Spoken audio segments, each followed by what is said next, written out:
we have a very refreshing, a set of very refreshing film personalities here with us. So I have with me today 5 film personalities. 2 are from Sri Lanka and 3 from Romania, USA and Australia respectively. So as you know the format, so I'll give a brief introduction and thereafter I'll request all the directors to give a brief about their film.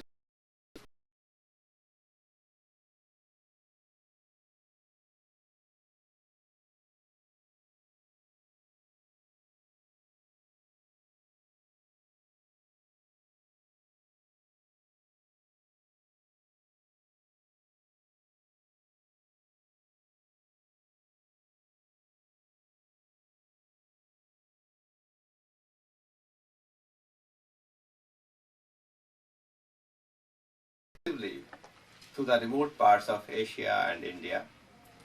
A student at both New York University and UC Berkeley, Brian received numerous acknowledgments and prizes during his studies. He has directed numerous music videos in Los Angeles and New York City and was involved in Alma Harrell's Bombay Beach, which premiered at the Berlinale and won the Tribeca Film Festival's top prize that year. In 2013, Perkins founded Bank and Shoal, an independent feature film production company with offices in the United States and Germany. Mr. Jay Hogg from Australia is a producer and assistant director known for Sunset, which came up in 2008, and Tailgate of this year, and Tainted of 2009. Thank you so much. Now I would request the directors to please give a brief about their film. Then I start with Mr. Kalpana, Ariyawansa, please. Okay. Good morning, and it's really great to be here. And it's our first Indian premiere for the first feature at IFFI. I think it's a great honor for us. And I think I would let my brother Vindana Ariyawansa introduce you to the movie. Our movie is based on a true story, and it's about a young professional, newly married, and but he suffers from a severe mental illness. And once his wife leaves him, he struggles to get better and to win her back, and that is how the movie is about.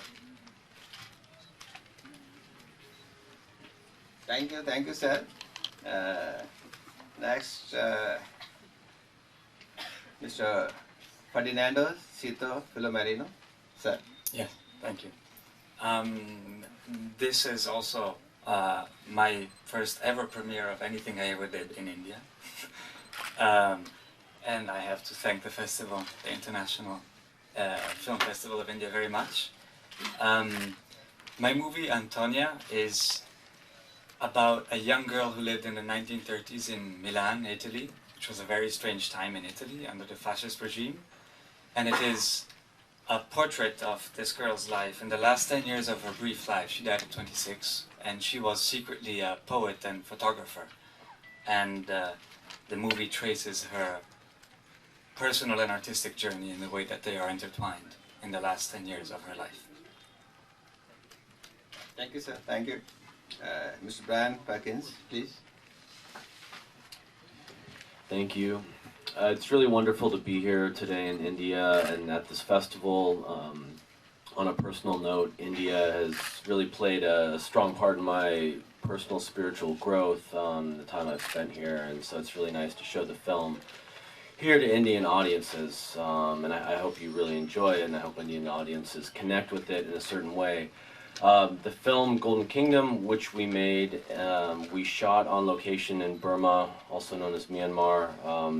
And as far as I know, it's the first international production shot in Myanmar and Burma since the recent political opening. And if you've been following the news, you'll see that there's a big election earlier this month, where Aung San Suu Kyi's party, the National League for Democracy, came to power. So we're really hopeful that things are opening further in the country. And what the film's about is a narrative feature about 4 young novice monks. And unlike in India, when you become brahmachari, you're a little older. These novice monks are between age 8 and 11, and they're living in a mountain monastery in the mountains of Burma. And their master has to leave one day, and they have to take care of themselves. So it's somewhat a coming-of-age spiritual story, but it's also within the context of civil war and strife within Burma, which unfortunately is continuing to this day right now. So it's a mixture of a Burmese folk tale and a spiritual tale with some current political and social ramifications. Thank you. Thank you, sir. Mr. Hogg, please. Just firstly, before I get started, I just wanted to say, thank you, there's 2. I just wanted to say that we've been here for a week, my editor and myself, and we are just loving Goa to bits. We particularly love how much this country embraces film, and how supportive you guys have been, but particularly Momin, the organiser of this festival, or one of the organisers. He's fantastic, but we are loving our time in Goa. It's a fantastic festival. Cutting to the film, it is a suspense thriller, and basically focusing on 2 characters. One is stuck in the boot of a car, and he has 3 days to live, and there's a driver that is basically going to be driving him to his death, and the person in the boot has to work out why they are firstly in the boot in the first place, but also how can they get out. And so it's an interplay between 2 characters where you never really know each character's motives, and it's just a character-driven journey. Thank you, sir. Thank you. Any questions, please? Yeah.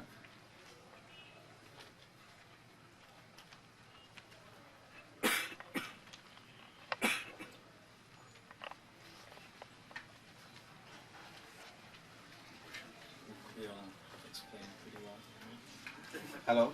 Yeah? Anyone, please? At the back? Yeah. You please use the mic. Mr. Filomarino, Yes. did you have research other films made on literature or art, like for example Frida or any other film which connects literature and the film is based on a poet or a writer? Did you have to? Is it inspired by any such film?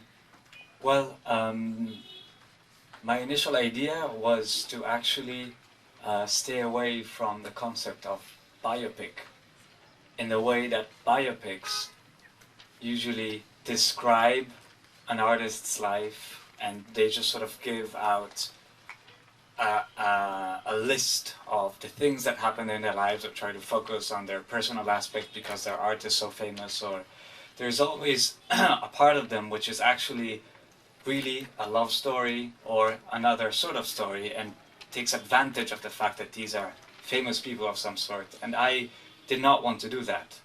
So I actually tried to do the opposite and tried to trace a portrait in the way that, to use a metaphor, in a way that a painter would. And he's not concerned with narrating the life, but just trying to understand the person who's in front of him. So that's what I tried to do. And having said this, of course, I am a cinephile, so I watched millions of movies, and I don't know, like the Caravaggio, Derek Jarman's portrait of Caravaggio was, of course, a great inspiration for me, or Andrei Rublev, de Tarkovsky was an incredible. But for example, I make the example of Andrei Rublev because that was a movie that didn't really talk about the life of Andrei Rublev, but really about the essence of his art. The movie begins with some guys flying a hot air balloon, and he's not even in the scene. And so I guess that probably was the biggest inspiration for me. And all of the material just came literally from this is a real poet, from the poems that she left, hundreds of poems, tens of letters, and thousands of pictures. That was the real basis of everything for me. When she passed away, there wasn't much published during her lifetime. Nothing. Then her father published a collection of her poems, and over time the translations have changed to perhaps reveal her more accurately. Yeah, not just the translations, even the Italian, because when her father first published, after she died, he actually edited some of the poems because he felt they would be better with his help. However, this turned out to be discovered eventually in the years, and there's been basically an investigation into the papers where people were like, why are these pages glued together?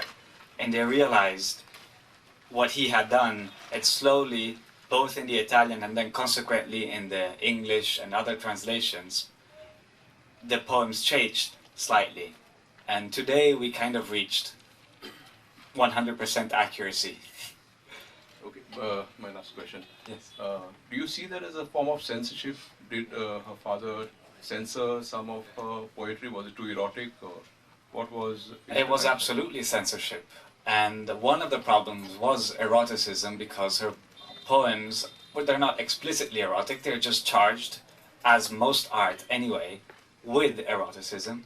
And some things, you know, he was a very religious man whom, for example, she was not married, and any of her poems that indicated that she had intentions of having a relation with a man, and she had at one point had a relationship with an older man, which wasn't consumed, but anything that had to do with that story he wanted to deny. So if the poem was dedicated to him, he scratched the dedication.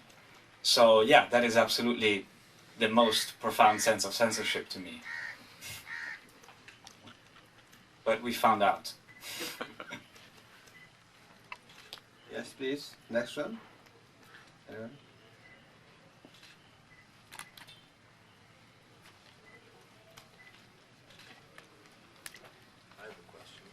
Can I ask a question? Yeah.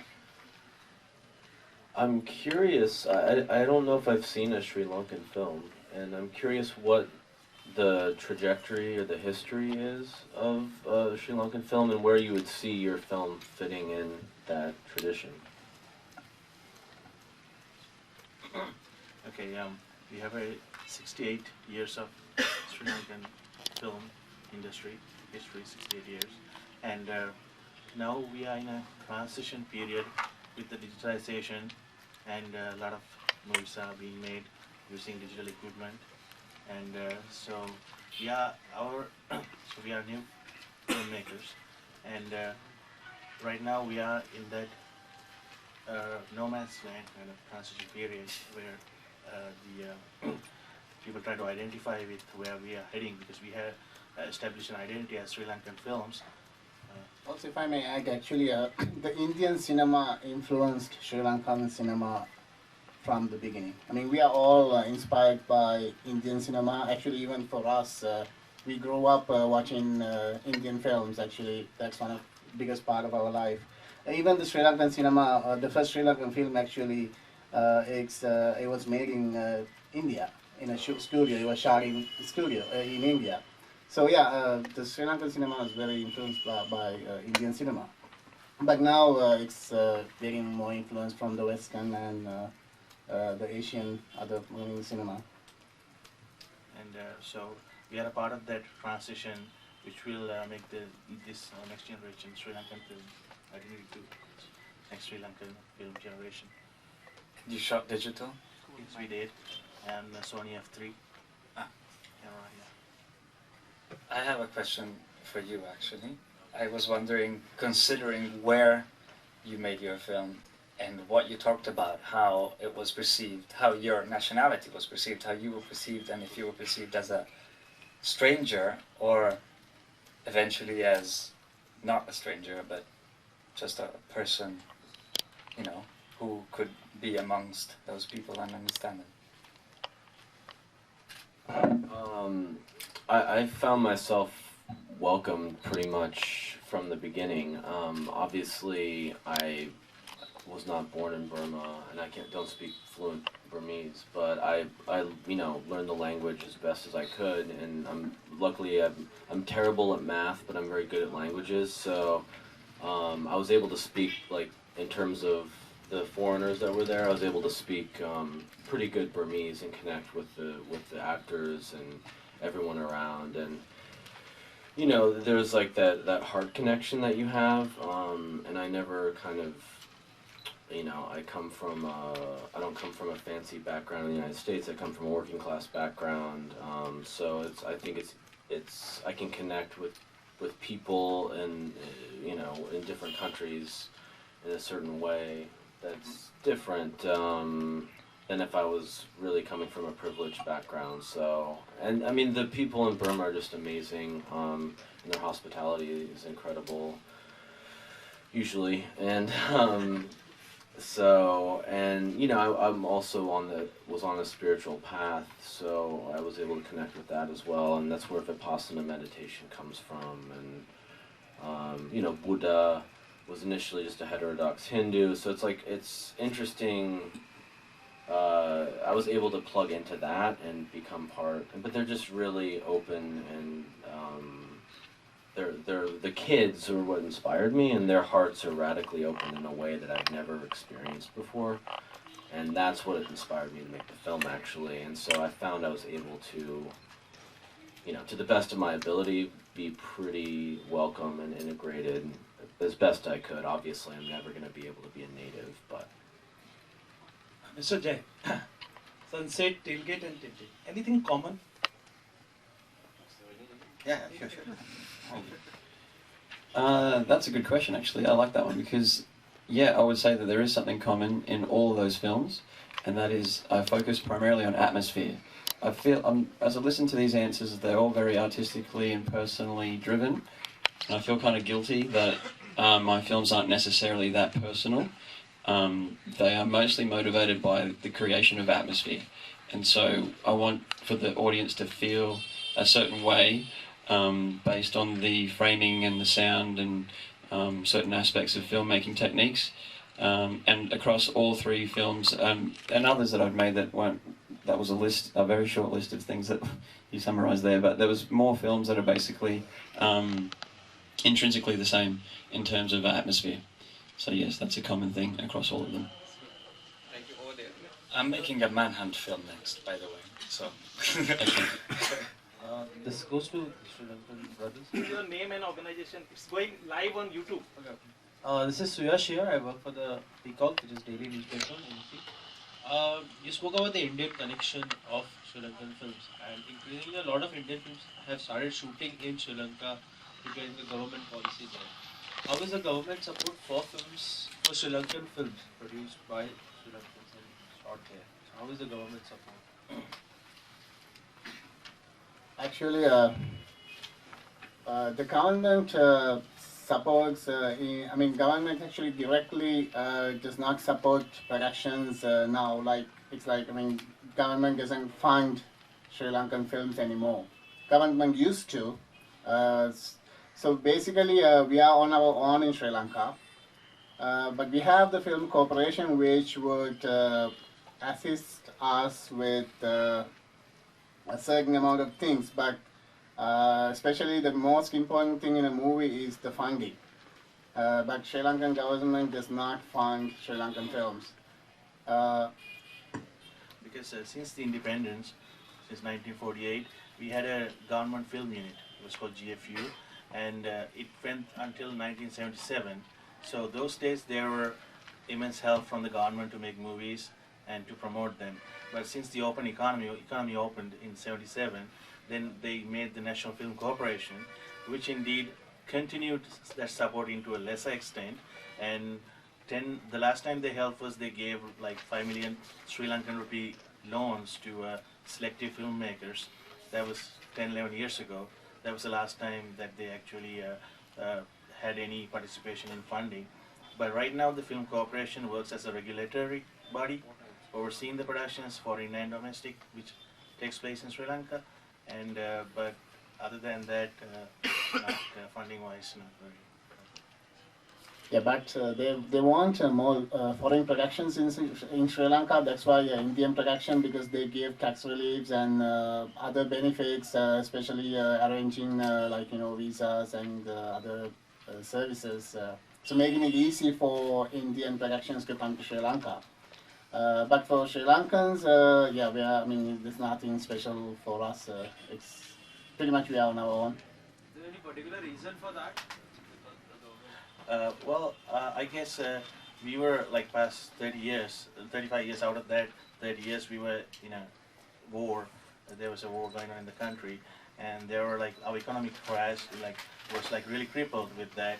So the government had before entertainment and before cinemas, I guess they had other priorities to worry about. So that's why maybe they didn't have a cultural policy in our country where like they specifically focus on movies and promote them. And so they were the reasons that added up to movies being not their priority. But I hope like it will change because now it's more stable, the war is over, and looking forward to a better future. So hopefully it will change because we had a subculture during 70s, 80s, or 60s. We had a subculture, movie-going subculture. Because of the war, it died down. So industry suffered from that.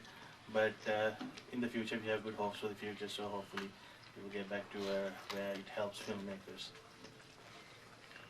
Hi, I'm from Doordarshan. I got this question in my mind after Fernando talked about it, Tony, but a general question to all your filmmakers.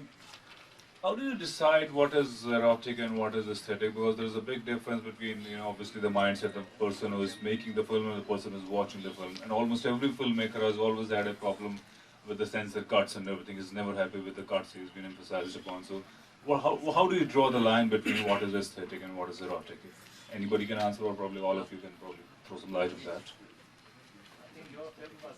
I don't personally believe there is a line. I guess it just depends on the story and what the story requires to be shown or not shown. I mean, we know, for example, that in American cinema, some of the most expressive years were the 1940s and 50s and the 30s, when there was, for example, visually and even conceptually some very strong censorship. You couldn't show nudity, of course. Kisses had to be very short. Or a woman who abandoned her husband couldn't succeed in the end of the story. But those years were the most creative years of American, film history.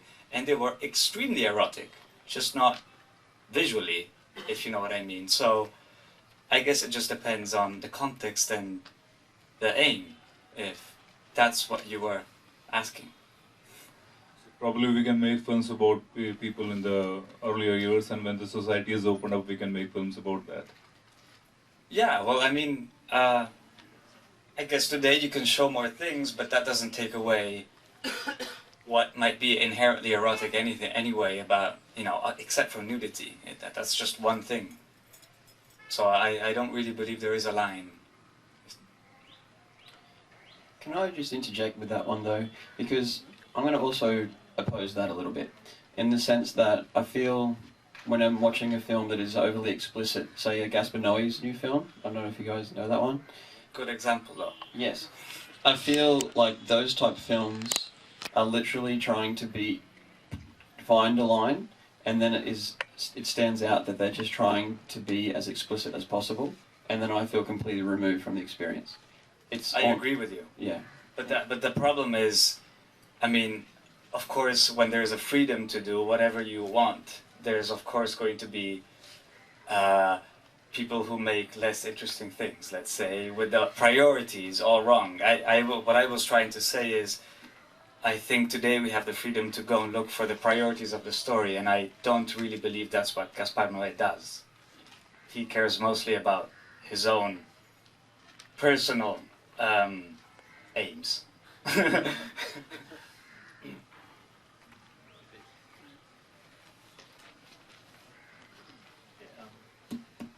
have two questions. Shashikant Sawan from Mumbai, and I write in Marathi, that is Maharashtra's language.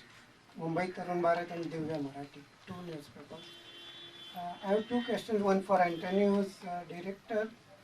There are many number of biopics we are watching through last few years, right from Sharaku, Michael Collins to this year.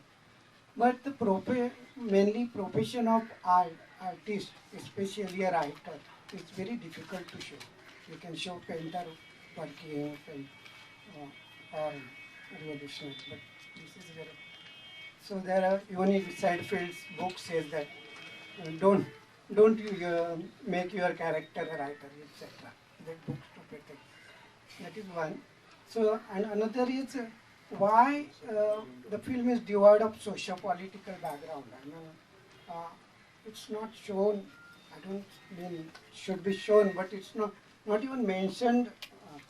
And a general question for: does the digital technology has helped you in the term of freedom and budget, or it has restricted up to, for example, certain long shots are not possible?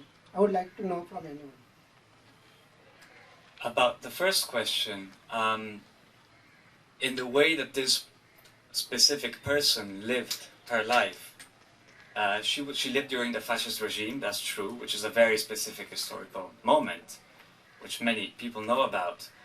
The point is that that regime specifically entered in the mentality of people. It entered people's homes. It changed how people thought.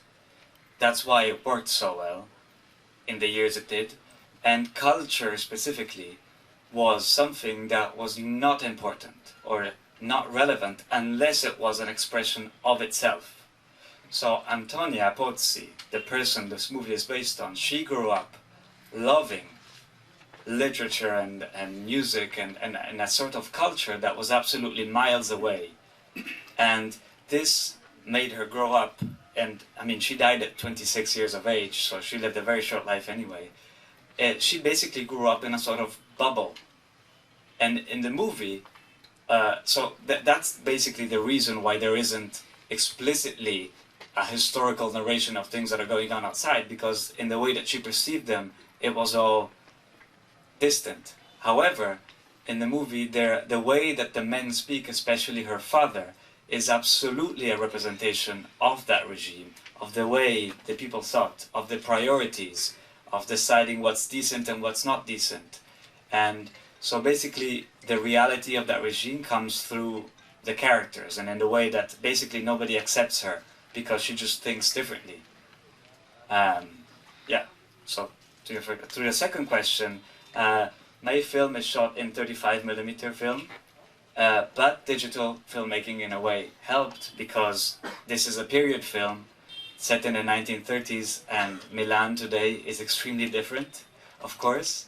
I know it quite well because I grew up there, so I knew in the places I could go shoot and everything, but there would always be something in the background.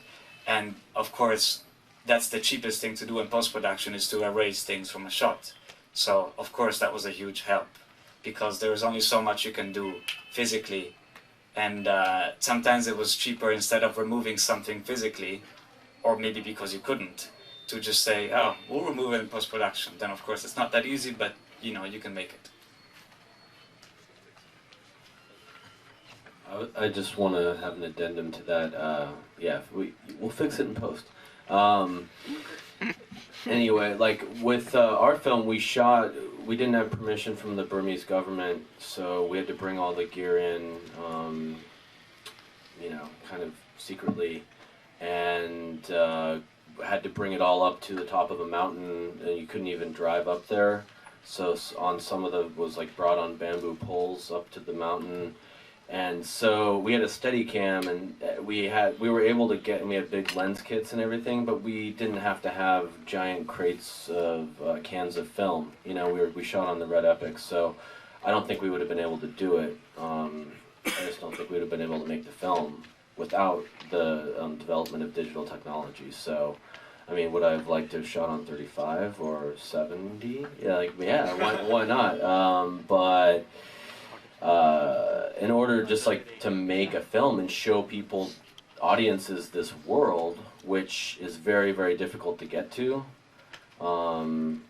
we were able to do that because of the technology that exists today, which is great. I mean, and I love film, but I also, I mean, the film looks amazing. If you get a chance to see it, it looks incredible, because you can have 35 and have a poor DP, or you can have like the Tangerine, which is also showing here, was shot on an iPhone, and it looks amazing. So it just, depends on the artist and the DP you have working on the film. So there's also one thing I'd like to add to that digital discussion, which is that, yeah, it enables filmmakers, obviously, but it comes at a price, which is that now there's more filmmakers, and so it's so hard to stand out in this industry, because where there was maybe 4,000 films made a year, it's upward of hundreds of thousands, and so it enables people, yet it enables everybody, so therefore the market is massive. So to stand out is very difficult. Comes at a price. Anyone else? Yeah. Just a general question to all the filmmakers. What do you think is the most avant-garde thing that's happening in cinema in your country?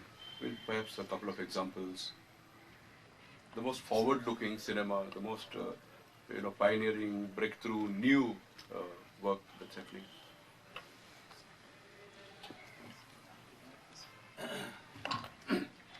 In Sri Lanka, with the digital technology now, the cameras available, a lot of young filmmakers now are starting to make movies. And the good thing is actually they are looking for different stories. Like, this is our first film, and then we take this movie based on a true story. And the couple of movies that made after ours, they're first-time directors, they also look for new subjects. So that's a good thing for Sri Lankan cinema, because we were, in the past, pretty much most of the movies either inspired by Bollywood films or the traditional Sri Lankan films, like the historic epics or comedies. So that's happening in Sri Lanka now, more new talents and more new ideas coming out. Also, with the digital technology, gives them a lot of freedom to experiment. So I don't know how successful it will be, but they are willing to experiment and expand, going into areas where they have never been. So that is a good sign where they have much freedom to follow their art in a way. Well, in Italy, it's actually a pretty bad moment in cinema in terms of overall quality and priorities and choices. So actually, I think the most radical things happening in Italian cinema today are managing to make a movie that's not responding to the commercial demands, and, for example, making something that's classical in many ways that a lot of movies in today's TV-inspired choices are not. So, yeah, trying to make something that's not with the same 10, 15 actors that everybody knows, that's great. It will be extremely hard to finance, and somewhat classical cinema also, I would say, is the most avant-garde thing to do, ironically, in Italy today. No, can you explain? Elaborate? I didn't get that. Yeah. Generally, there is in the last 20 years, because of a very tough TV regime we had, honestly, which I'm sure some of you have heard, that there was this gentleman called Berlusconi, who was president of the country, and also owned a lot of the media, starting from TV. And basically through his television, the general culture in Italy slowly, in the process of 25 years, degenerated into basically something slightly more ignorant because of programming. And of course that can happen if you have many years under such a control. And one of the consequences was in cinema, and in what people today decide to talk about, and how they decide to make it. And for that and many other reasons, there's been less and less money in cinema. So producers and film studios prioritize films that they feel safer with, which have commercial actors, recognizable stories, have a tendency to repeat themselves, and it is something that's trendy in a way and quite similar to a lot of television in the way that they are, you know, short scripts. And so what I meant was to make a movie that does not respond to these standards and does not have these actors is radical. And to make a film that is, for example, classically narrative in the way that any film from any of the past epochs, be it a genre film, for example, a thriller, that's, ironically, a radical choice to do, because it's not a recognizable, silly Christmas comedy or something like that. And in fact, the proof of that is it's extremely hard to make these movies, and there's not very many of them.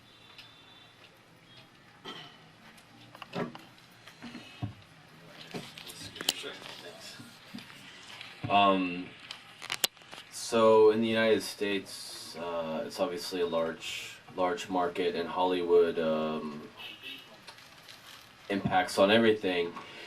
And in terms of we had a really strong independent American film tradition, which has been in recent years, in recent decades, past 15, 20 years, I think totally degenerated into what I refer to as like the Politburo Central Planning Committee for American indie films, and it's about white people, upper middle class, domestic dramas. It's safe, it's not political, and even indie films that are political in a way that's not artistically challenging or doesn't make people feel uncomfortable.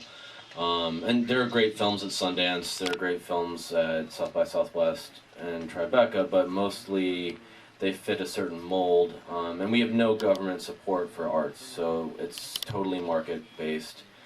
And so a film like mine it's an American film in name, like I'm an American director and the money came from the United States. We shot in Myanmar, it has subtitles, and I had no support outside of that, and we edited it in Germany.